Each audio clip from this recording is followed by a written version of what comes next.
Small-scale malicious compliance involving my landlord. So, this isn't by any means a groundbreaking malicious compliance, but as a long-time lurker, I'm just glad to be able to share a little story of my own. So, context: me and my fiancé live in the USA and had an opportunity in another state that required us to move pretty quick. Our lease required 60 days of notice before we move out plus a buyout fee, but because of the situation, we weren't able to give 60 days of notice. We're also already not really happy with our landlord because she called us 6 days before we moved into this unit, about 10 months before all this went down, and told us she would have to delay our move-in by a week and move us to a completely different unit because the people in our unit decided last minute not to move out, despite being required to by the same lease we signed. Not that I want to kick these people out on their butts with no place to stay, but our landlord didn't really apologize to us, instead just emphasized how much of a tough situation these tenants put her in by remaining in our unit. In an emergency, we had to stay with my fiancé's family for that week before moving in. On top of that, she really hasn't been the best while we've lived here. The only way the office will accept any kind of correspondence from residents is through their online portal. We're not allowed to email them directly, only call, and even then, we can't place maintenance requests over the phone, and the online portal has been down a total of almost 90 days that we've lived there. Not 90 days in a row, but there was a 2-month period where it was down completely and it was down sporadically throughout the rest of our stay. No alternative for the portal was ever provided. So, here's the story. I sent our landlord an email letting her know that we needed to move out soon. I think the date was 45 days from when I sent the email. In the email, I included that we understood our financial obligation and that we intended to continue paying rent through the end of our lease. Since we really aren't giving her 60 days notice before the move out, I wanted to give her the courtesy of being able to rent out the unit, or at least begin to look for other renters and have them move in sooner so the unit remains occupied and they can rent it out sooner. Our landlord shoots back insisting that we must give 60 days notice before moving out and that we must pay the buyout fee to leave early. The buyout fee was about 3 months of rent and we had 3 months left on the lease, so we would have to pay the 60 days of rent and then the buyout fee on top of that. She stressed that we needed to read the lease before bothering her because all of this information was already in there. On top of that, she included several pages of the lease, including the page with the clause about needing to move out if another tenant has signed a lease for your unit. Cue malicious compliance. Maybe it was her including that clause that upset me, but I had enough at that point. I emailed her back and simply said, upon further review of our lease, we've decided to stay until the end of our lease on date. As that date is more than 60 days away, I hope it is alright if you consider this our notice that we are moving out and do not plan on renewing our lease. Thank you. A couple weeks later, my fiancé and I packed our bags and moved out, leaving the unit empty. My aunt and uncle live nearby, so we gave them the keys. They went to check on the unit and run the lights and the water about once a week to make sure everything was still working. Our landlord emailed us a couple times near the end of our lease asking if we would be out of the unit so they could bring their new tenants in to tour the unit. Unfortunately for her, we were always busy and the apartment was never clean, so she couldn't give them a tour of our unit. When our lease was up, I took a trip back to town to drop off the keys and do our final checkout. Overall, we saved several $1,000s that we would have had to pay in rent, and we cost her several $1,000s in revenue from not renting out her empty unit for 2 months. She was none the wiser. Now to the comments.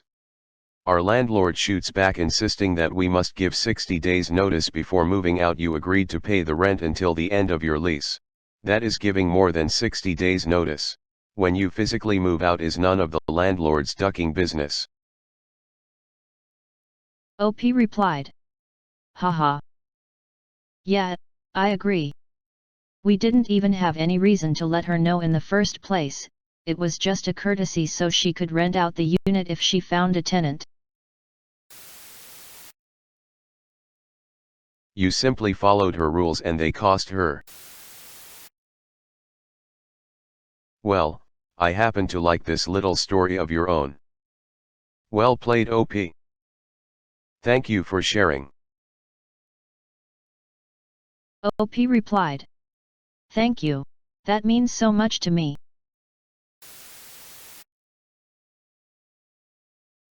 How did it cost her? Didn't you have to pay rent till the end of your lease? I'm confused. The landlord couldn't show the unit until the end of the 3 months as it was dirty. I'm guessing not many people would want to move in unless they saw the place. Instead of having back-to-back paying tenants, there was a period after they moved out where the unit didn't have a paying tenant. So perhaps the 2 months it was empty was referring to a period after they moved out.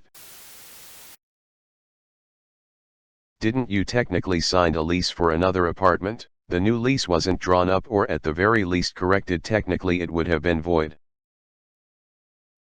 OP replied.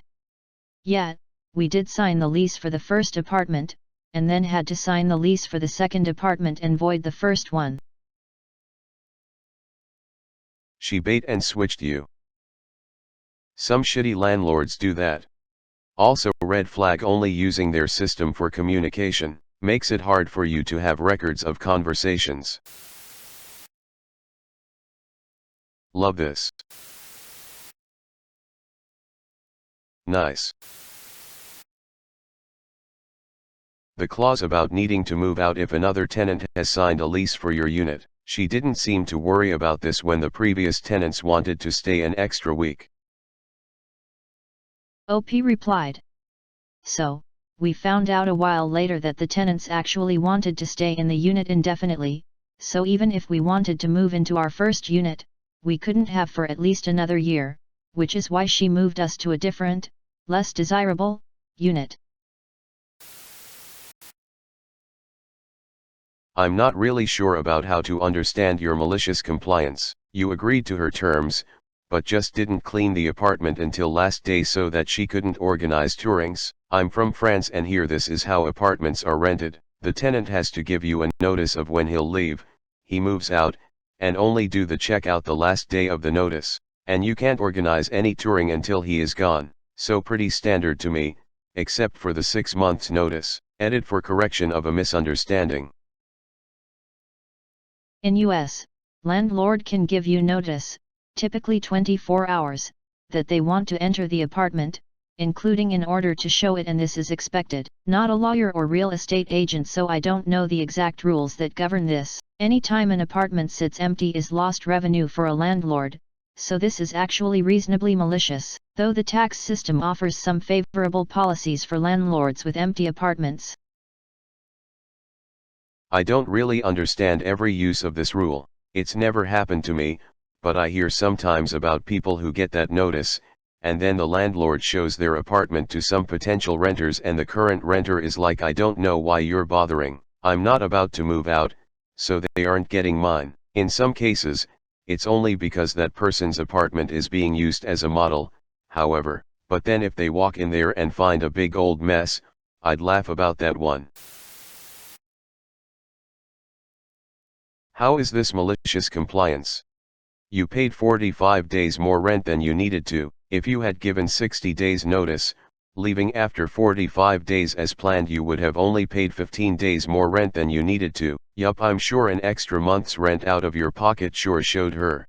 Sarcasm. You didn't read the last paragraph. Landlords, people who couldn't find a better way of investing money than renting apartments. Obviously, they're the thick of the thickest.